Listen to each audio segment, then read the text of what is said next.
and his legal team. The appellant's sentence is vacated. This means that the United States have finally found David Hicks to be not guilty, and any penalty has now been waived. The situation is that this is not likely to be appealed. This is the end of it. We know that there will be no appeal because in past cases they have supported this decision in the higher courts of the United States. So this is effectively the end of it. And David would like to say a few words, and then I'll add a bit more, and then I can answer some questions for you after. David, can we just ask you to stand up? Step forward a little. That's all right, thank you. All right, so I'm sure no one is surprised by today's long-awaited acknowledgement by the government of the United States of America of my innocence. Even the Australian government has admitted that I had committed no crime. It's just unfortunate that because of politics, I was subjected to 5.5 years of physical and psychological torture that I will now live with always. I then had to sit in the Adelaide jail until the 2007 elections were concluded. I was then subjected to a gag order, then a control order, and I even had my bank accounts frozen. There are a lot of people who have been instrumental in my release from Guantanamo and today's final outcome. But I would like to give special mention to Stephen Kenny of Kamata Lempens. He was there at the beginning and he is still here now today at the end, successful after many years of toil. Also special thanks to Gilbert and Tobin for their assistance in defeating the Australian government's attempt to seize the proceeds from the sale of my book. I would also like to thank Wells Dixon and the team at the Centre for Constitutional Rights in New York and Joe Margulies for the work on my appeal. I also wish to thank the members of the Australian public who have recognised that my conviction was as a result of political interference and who have supported me over the years. I'm looking forward to getting on with my life now that my name has been cleared. Thank you. How did you hear the news and what was your reaction when you first heard it, David? 4 o'clock this morning from Stephen Kenny. And what did you say? What did you do? I was still half asleep. So. And when you woke up and you realised? Well, we've been waiting for this decision, not just at the moment, but for years. So it's a relief because it's over, and hopefully today is the last time that we'll have to convene like this. There's been a lot of talk about an apology from the federal government. Do you think you're now owed one? I don't really care, to be honest.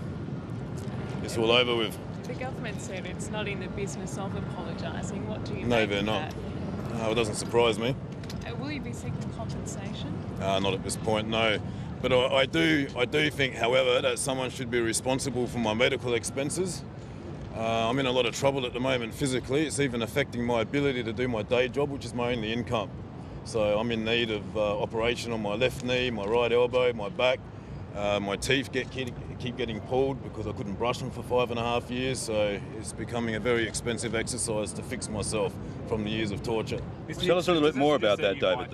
You might take legal action to seek compensation. No, there's no. We haven't even discussed it at this point. So no, but I'm just talking about someone should be responsible for my medical expenses from my time in Guantanamo.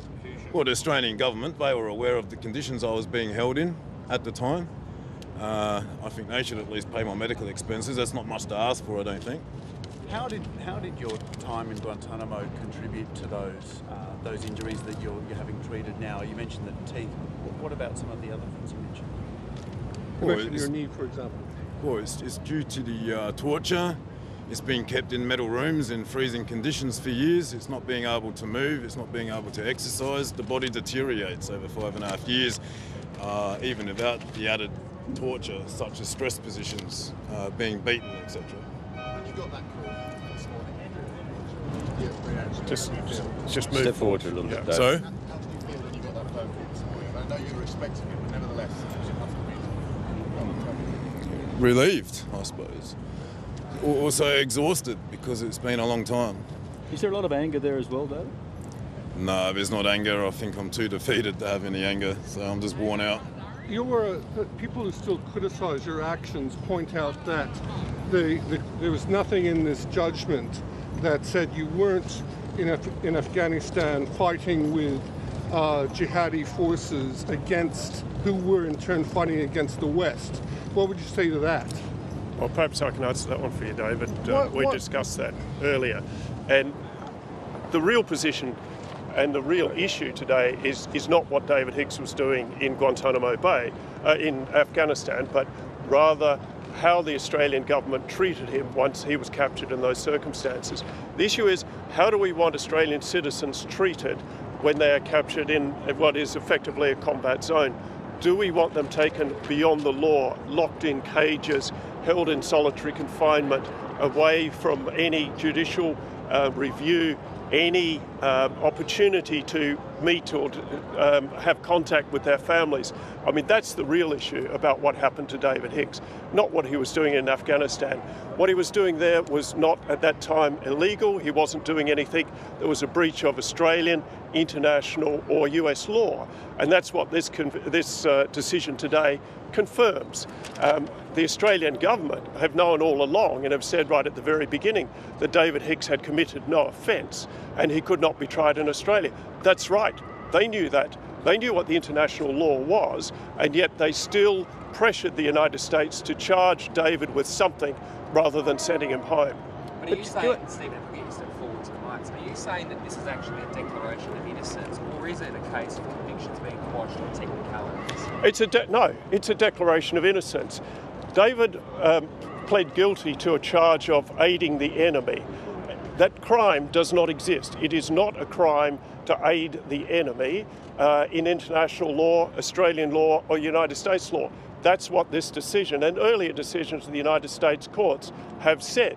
So it is a declaration of David's innocence. It's not a technicality. How people would look at that, Stephen, and say, well, he's guilty of those crimes. No. They weren't law of the time. They're guilty of those events, those involvements and his activities over there. David went to Afghanistan, yes.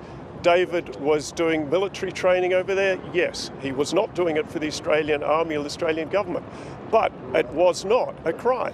So it's not that he did a crime. There was no crime, and that's what this decision is about. The fact that there is no crime that David Hicks has committed. Mr. Hicks, could we get you to answer a few more questions? Is that okay? I mean, what do you say? What do you say? Yeah, but we want to know, what do you say to your critics? Yes, I think it's a big issue. Well, not. yeah. You have to speak about that. Hold on, David, if you're going to talk, come up the front here. I think they're supporters of torture. David, you can't get in. Sorry? The critics.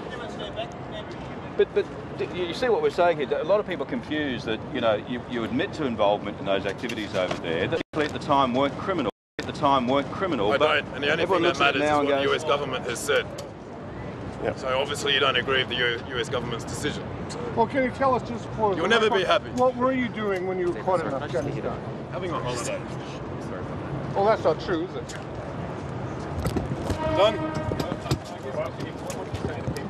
Done. Their shoes are very painful. More toes. Okay.